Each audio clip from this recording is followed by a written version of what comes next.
Me quitaron todo en una tarde de marzo. El policía que se paró frente a mi taller no traía una orden de desalojo, sino algo peor, una sonrisa de triunfo. Yo estaba bajo el auto de un cliente, con las manos cubiertas de grasa, cuando escuché los pasos. 30 años de vida no me habían preparado para lo que pasaría en los siguientes 90 minutos. Pero todo comenzó mucho antes de que ese uniforme verde entrara en mi vida. Mi nombre es Valentiti Rodríguez. Tengo 49 años, manos ásperas por el trabajo y un taller de mecánica en Puerto Vallarta que heredé de mi padre hace 18 años. La gente del puerto me conoce. Los pescadores traen sus camionetas para que les repare los motores. Los taxistas confían en mí. No soy rica, pero soy independiente. O lo era. Mi casa queda a 2 cuadras del taller. Un bungalow pequeño pero mío, con una terraza donde tengo un acuario grande. Ese acuario fue lo que me mantuvo cuerda durante los últimos 7 años. Miraba las peces mientras tomaba café por las mañanas, y sus movimientos lentos me calmaban. Había comprado ese acuario después de que Héctor se fue. Bueno, no exactamente se fue. Se quedó. Ese fue el problema. Héctor y yo llevamos 27 años juntos. 27. La mayoría de la gente diría que eso es para siempre. Yo lo creía también. Nos casamos cuando él tenía 23 y yo 22. Él trabajaba en un despacho de abogados, muy serio, muy correcto. Yo ya tenía el taller. Mi padre acababa de tenerme un infarto. Heredé su negocio y sus deudas. Héctor fue mi salvavidas entonces, o eso creí. Los primeros años fueron normales. No eran de película, eran reales. Discutíamos por dinero. Discutíamos porque él quería que dejara el taller y me fuera a trabajar a una oficina. Discutíamos porque sus padres nunca aprobaron que yo fuera mecánica. Pero también reíamos. Salíamos a caminar por el malecón. Él me traía flores los viernes. Nada extraordinario, solo la vida. Hace 7 años algo cambió. No de golpe. No fue un momento. Fue como cuando nadas en el mar y sin darte cuenta, la corriente ya te llevó lejos de la orilla. De repente estabas en aguas profundas y no sabías bien cómo llegaste allí. Comenzó con preguntas pequeñas. Héctor me preguntaba cuánto ganaba exactamente, cuánto costaba mantener el taller, si había ahorrado algo. Al principio pensé que era porque quería ayudar. Después pensé que era porque le preocupaba. Luego dejé de pensar que era, solo respondía. Se ofreció a manejar mis finanzas. Dijo que era mejor tener todo ordenado, que él sabía de eso por su trabajo. Yo accedí. Tenía 39 años y estaba cansada de estar atenta a números. Él era abogado, parecía lógico. Lo que no vi fue cómo, lentamente, pasé a depender de él para todo, para acceder a mi propia cuenta, para saber cuánto dinero había ganado realmente, para entender por qué los números no coincidían con lo que yo recordaba. Él siempre tenía respuestas, explicaciones, gastos que yo supuestamente había olvidado. Una mañana de esa época, yo estaba en el taller cuando sonó mi teléfono. Era mi mejor amiga, Sofía. Ella es doctora y vive en la ciudad. Nos conocemos desde la universidad. ¿Cómo estás, amor?, preguntó. Su voz sonaba extraña, como cuando alguien no quiere decir algo pero sabe que debe hacerlo. Bien, Sophie. Acabo de terminar una reparación grande. ¿Tú qué tal? ¿Y Héctor? ¿Cómo anda? Esa pregunta fue extraña. Sofía no preguntaba por Héctor, nunca le cayó bien. Decía que era demasiado liso, que algo no le cuadraba. Yo siempre la callaba. «Esos son cosas tuyas», le decía. «Bien, ¿por qué?» «No, nada, solo cuídate ya, te quiero». Colgó sin explicar, pero dejó una semilla de inquietud que no pude ignorar. Esa noche, en casa, Héctor estaba leyendo el periódico. Yo estaba en la cocina preparando la cena. Él me gritó desde la sala. «Valentina, ¿cuándo fue la última vez que pagaste los impuestos del taller?» Mi estómago se tensó. No sabía. Él se encargaba de eso. «No sé, tú los pagas, ¿no?» «Claro que los pago, solo preguntaba». Su tono fue casual, pero algo en él no lo era. «Vamos a necesitar más dinero este mes. Hay algunos gastos que no esperaba». «¿Qué gastos?» «Ya verás el estado de cuenta». Volví a sentir ese nudo en el pecho, ese nudo que ahora reconozco como el primer aviso real de que algo estaba mal. Pasaron meses, luego 1 año, luego 2. Mi taller seguía funcionando, pero yo no sabía exactamente cuánto dinero entraba o salía. Héctor controlaba todo, yo solo trabajaba. Mecánica, cansancio, grasa, motores. Y en casa, el acuario. Miraba los peces y trataba de no pensar. Hace 3 meses todo cambió. Fue un lunes. Yo había llegado tarde al taller porque el auto se descompuso en el camino. Cuando finalmente llegué, vi que había un policía esperando. No cualquier policía. Era el oficial Rubén Carrasco. El mismo que años atrás me había multado injustamente por estacionar mal, cuando la verdad era que su primo quería ese lugar. Lo reconocí al instante, y reconocí esa sonrisa. «Buenos días, señorita Rodríguez», dijo, con una familiaridad que no me gustó. «Tengo que hablar con usted». «Soy señora», respondí. No sé por qué lo aclaré. Supongo que necesitaba poner límites en algo. «¿Qué pasa?» «Hay una denuncia. Contra usted. Dicen que tiene bienes que no están declarados, que hay dinero sin explicación, que posiblemente está lavando dinero». La palabra lavando flotó en el aire como un veneno. «Eso es absurdo. Mi taller es legal. Todo está en regla». «Eso lo veremos». Sacó un papel. «Necesitamos acceso a sus registros. Ahora». Entré al taller con el policía detrás de mí. Mi gerente, Javier, un hombre que trabajaba conmigo desde hace 5 años, se quedó mirando la escena sin saber qué hacer. El oficial Carrasco pidió ver los libros de contabilidad. Mostré todo. Cada número. Cada transacción. Mientras revisaba, su sonrisa se hizo más amplia. «Interesante», murmuró. «Muy interesante». «¿Qué? ¿Encontraste algo?» «Llamaré después. Por ahora, esto es suficiente para una investigación formal». Se fue dejando el aire helado. Esa noche, cuando Héctor llegó a casa, estaba temblando. Le conté todo. Esperaba que se asustara conmigo, que dijera algo como: «Tranquila, yo arreglo esto».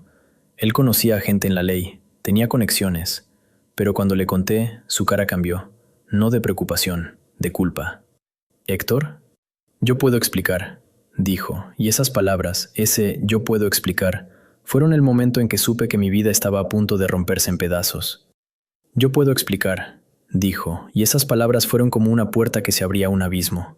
Me dejé caer en la silla de la cocina. Las piernas no me sostenían. Héctor estaba de pie, con las manos temblando, mirándome con una expresión que no había visto nunca en su cara. Era la cara de alguien que había estado esperando este momento, pero no sabía cómo manejarlo. «¿Explicar qué?», pregunté, aunque ya sabía que no iba a gustarme la respuesta. «El dinero que supuestamente no está declarado, no es mío. Bueno, no es de tu taller, es mío, de mis inversiones». El mundo se quedó quieto por un segundo, luego empezó a girar. «¿Tus inversiones? Héctor, ¿de qué estás hablando?» Se pasó una mano por la cara. Estaba envejeciendo ante mis ojos, como si cada segundo que pasaba le quitara años de la mentira que había construido. Hace 3 años comencé a invertir dinero. Dinero que... Hizo una pausa, y en esa pausa supe que vendría lo peor. Dinero que tomé de tu taller. Las palabras entraron en mi cabeza como balas, pero tardaron un segundo en hacer daño. Luego, cuando comprendí, fue como si alguien me hubiera golpeado el pecho con un martillo. ¿Qué? No mucho al principio. 100,000 pesos aquí, 50,000 allá. Pensé que lo iba a recuperar rápido, que con las inversiones ganaría el doble y lo devolvería sin que te dieras cuenta. Me levanté de la silla tan rápido que casi la boto.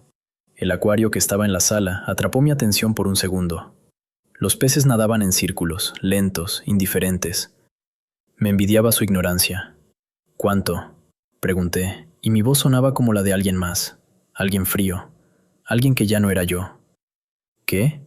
¿Cuánto dinero tomaste?». Héctor se quedó callado. En ese silencio, escuché todo lo que necesitaba saber. Su silencio fue más ensordecedor que cualquier grito. «¿200,000 pesos?», aventuré, con la esperanza de estar equivocada. «Más». «¿300? Más». Cada más era un clavo en mi ataúd. Cada silencio después era el sonido del martillo. «450,000 pesos». Finalmente soltó. «Pero mira, Valentina, las inversiones van bien. Tenemos una oportunidad ahora de...». «¿Nosotros?», interrumpí. «No hay nosotros. Tú me robaste. A mí, a mi familia, a mi padre que murió para que yo tuviera ese taller». Lo último fue un golpe bajo, pero en ese momento no me importaba. Mi corazón latía tan fuerte que podía escucharlo en los oídos.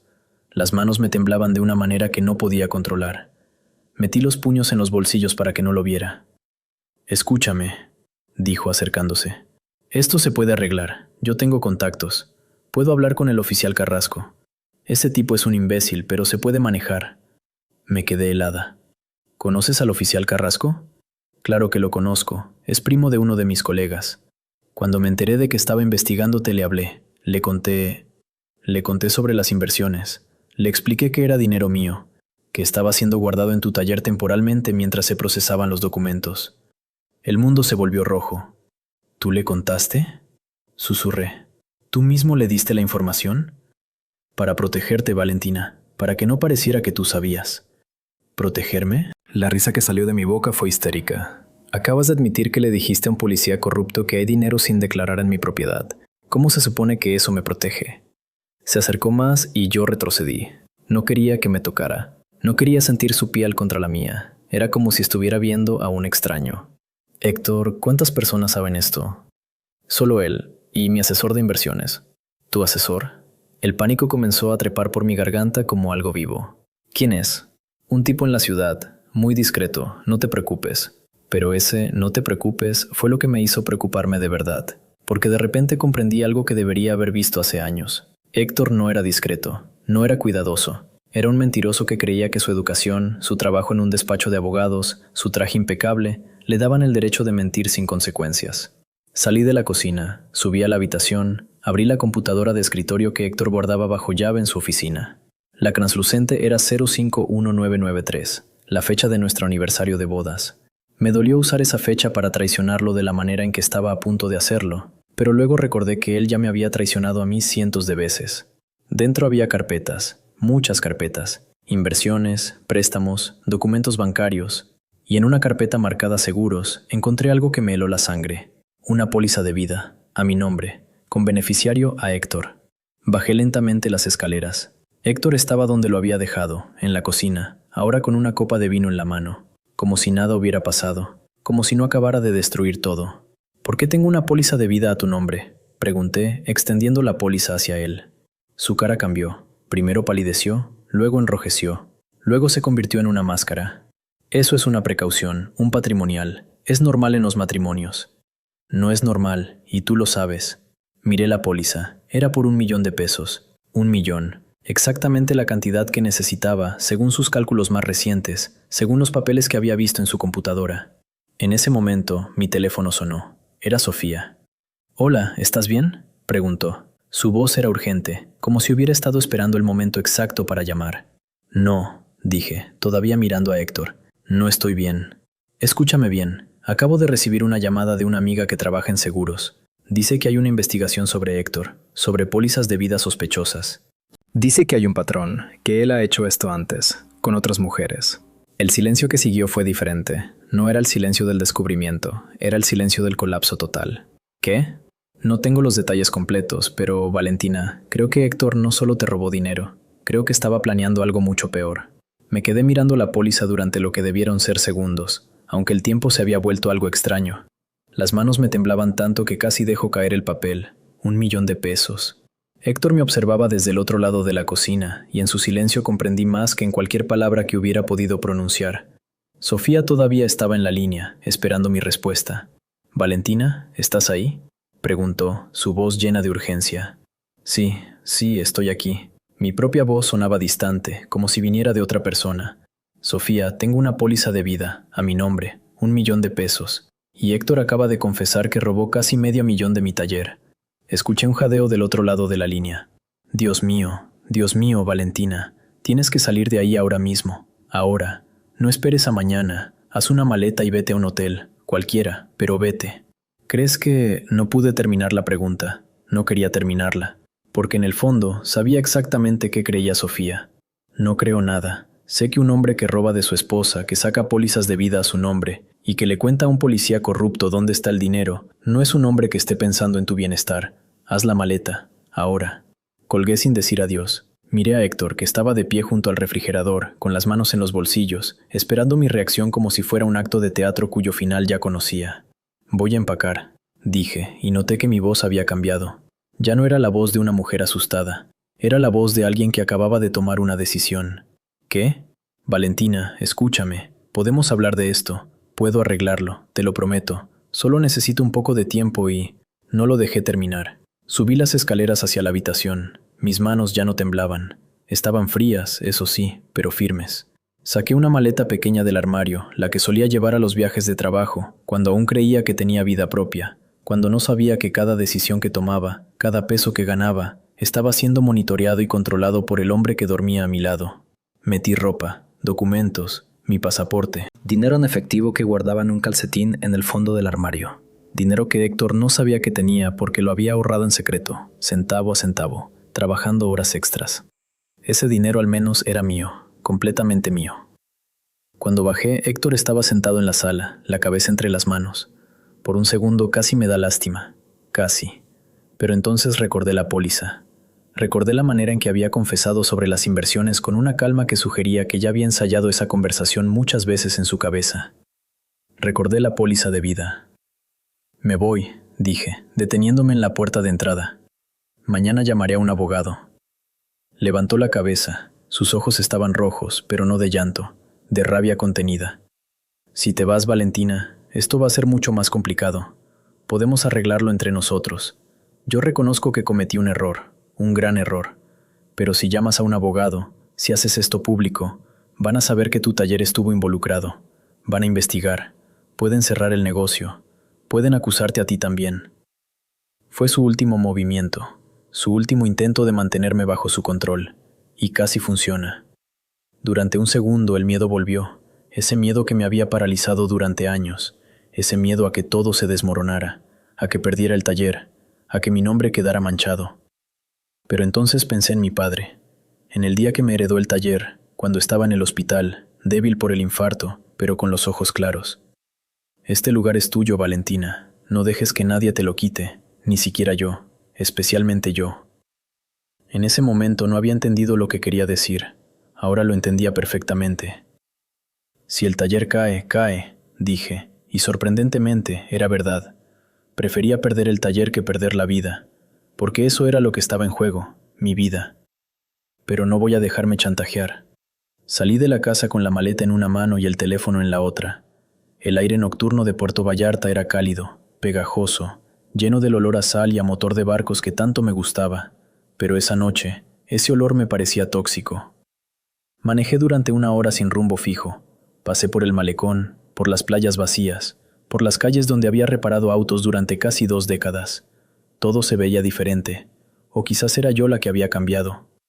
Finalmente, entré a un pequeño hotel cerca del puerto, uno que había visto 1000 veces pero nunca había entrado. La recepcionista, una mujer de mi edad con un tatuaje de una sirena en el cuello, me sonrió con la complicidad de alguien que ya había visto esto antes. ¿Una noche o más, cariño?, preguntó mientras llenaba el registro. No sé aún, respondí honestamente. En la habitación, me senté en la cama y finalmente dejé que el pánico saliera, pero no era el pánico de la víctima, era el pánico de alguien que acababa de declarar la guerra. Llamé a Sofía de nuevo. Necesito ayuda, dije cuando respondió. Eso ya lo sé, ¿dónde estás? En un hotel, no puedo volver, no sé si alguna vez pueda volver.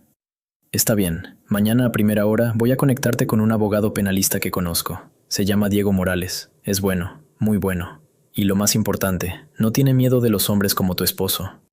Hizo una pausa. Necesito que me digas algo, Valentina. ¿Tienes los documentos? ¿Las pruebas? Tengo la póliza, tengo acceso a su computadora, pero entonces me detuve, porque acababa de darme cuenta de algo.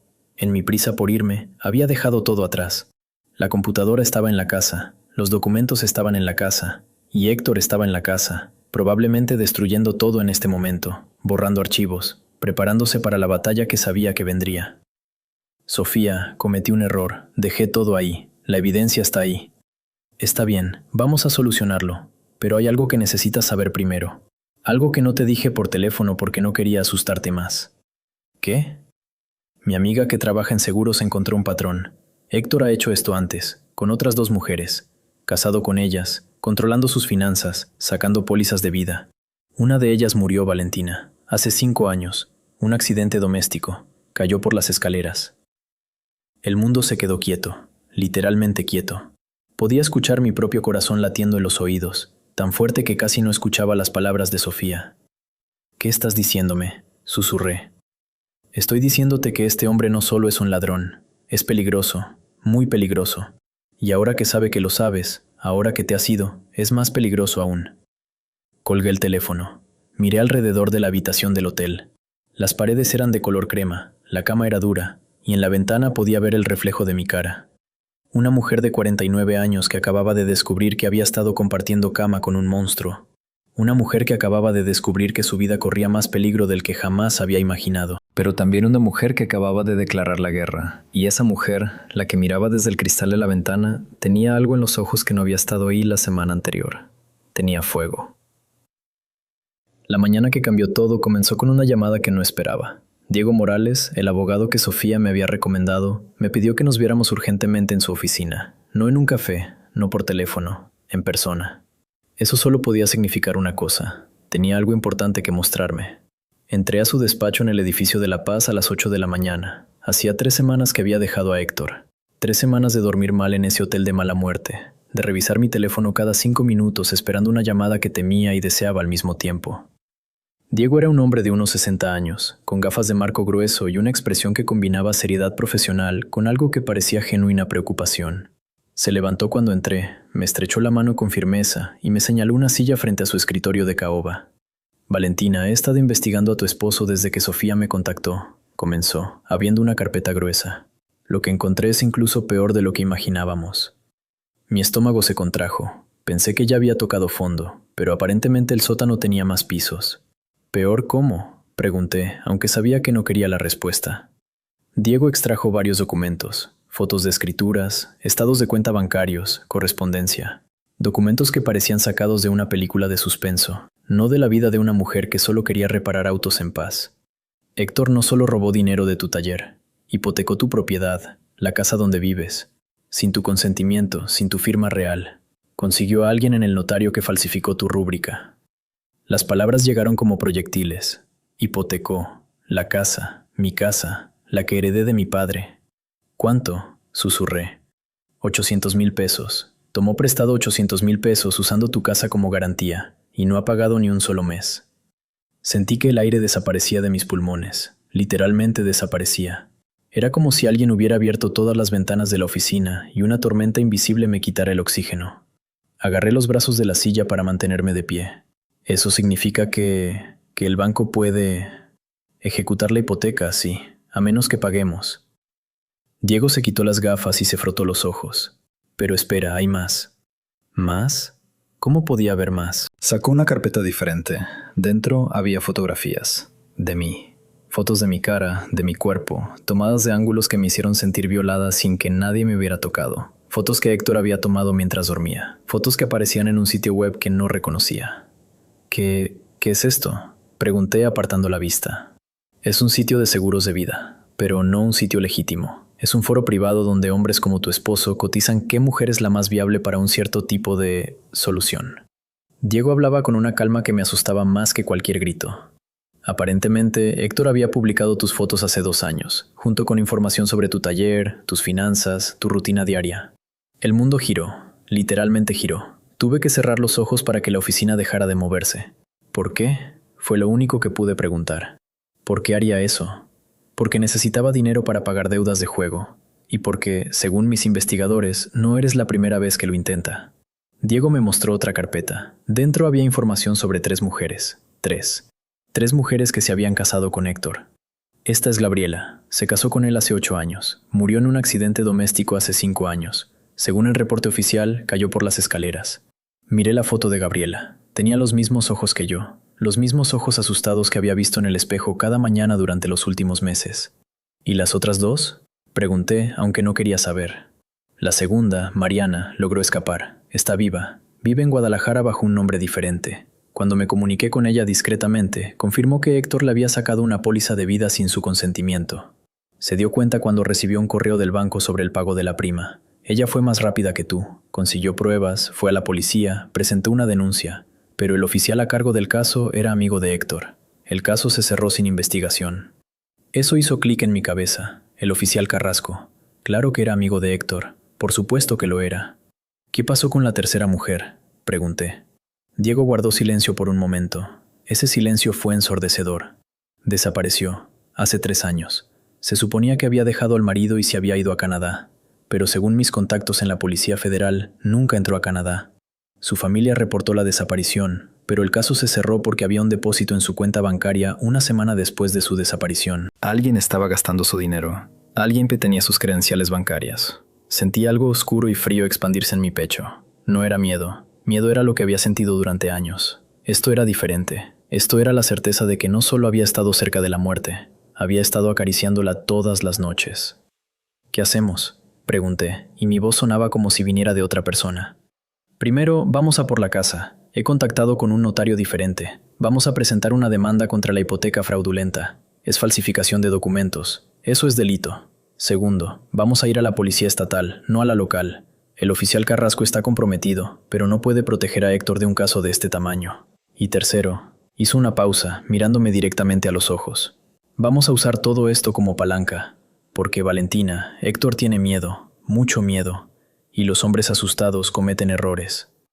Pasé los siguientes 10 días preparándome. Diego se encargó de todo: contactar con la policía estatal, preparar los documentos, compilar la evidencia. Pero yo hice algo diferente. Llamé a Héctor. Fue la llamada más difícil que he hecho en mi vida. Mi voz no temblaba. Eso era lo más aterrador. Mi voz estaba completamente tranquila, completamente fría. Le dije que quería hacer un trato, que lo iba a encontrar en nuestro café favorito, el que estaba en el malecón, el lugar donde nos habíamos besado por primera vez hace 27 años. Cuando llegué, Héctor ya estaba sentado en una mesa de esquina, con un café intacto frente a él. Se veía destrozado.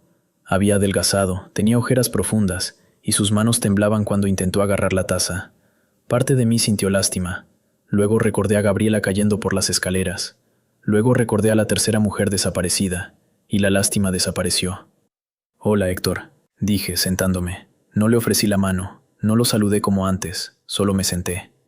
«Valentina, por favor, podemos arreglarlo. Yo…» comenzó, pero lo interrumpí. «No, no vamos a arreglarlo. Voy a hacer una propuesta. Tú vas a escuchar, y luego tú vas a hacer exactamente lo que te digo». Algo en mi tono lo hizo callarse. Quizás reconoció a la mujer que estaba frente a él no era su esposa. Era otra cosa. «Vas a reconocer la hipoteca fraudulenta. Vas a transferir todo lo que posees a mi nombre, incluyendo la parte de la tablet que legalmente te corresponde según nuestro régimen de bienes gananciales. Vas a pagar la hipoteca completa en cuotas durante los próximos 3 años, y vas a confesar todo a la policía».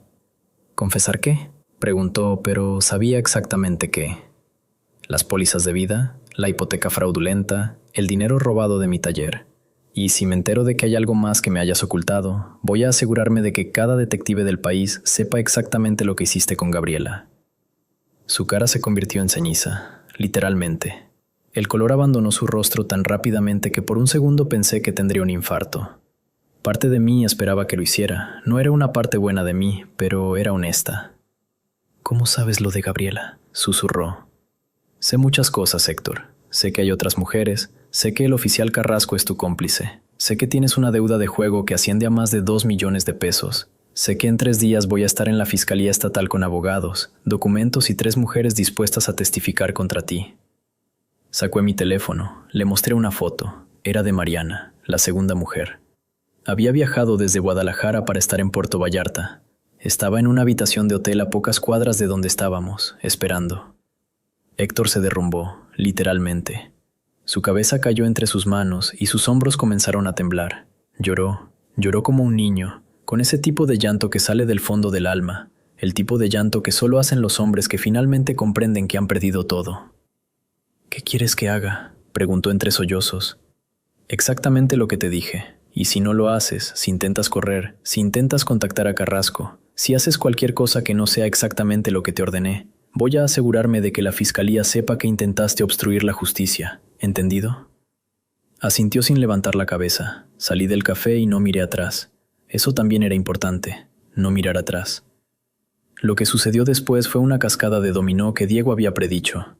Héctor, asustado, confundido y sabiendo que no tenía opción, hizo exactamente lo que le ordené. Reconoció todo: transferencias de dinero, hipoteca fraudulenta, pólizas de vida. El fiscal estatal abrió una investigación. El oficial Carrasco fue arrestado por corrupción. Y luego, la fiscalía comenzó a investigar la muerte de Gabriela. Exhumaron el cuerpo. Los resultados fueron concluyentes. No fue una caída. Había signos de trauma consistentes con un golpe en la cabeza administrado con un objeto contundente. Fue asesinato. Héctor fue acusado de homicidio, fraude documentario, robo, extorsión y falsificación de firmas. La sentencia fue de 20 años de prisión. No es para siempre, pero es suficiente. Para cuando salga, tendrá 69 años.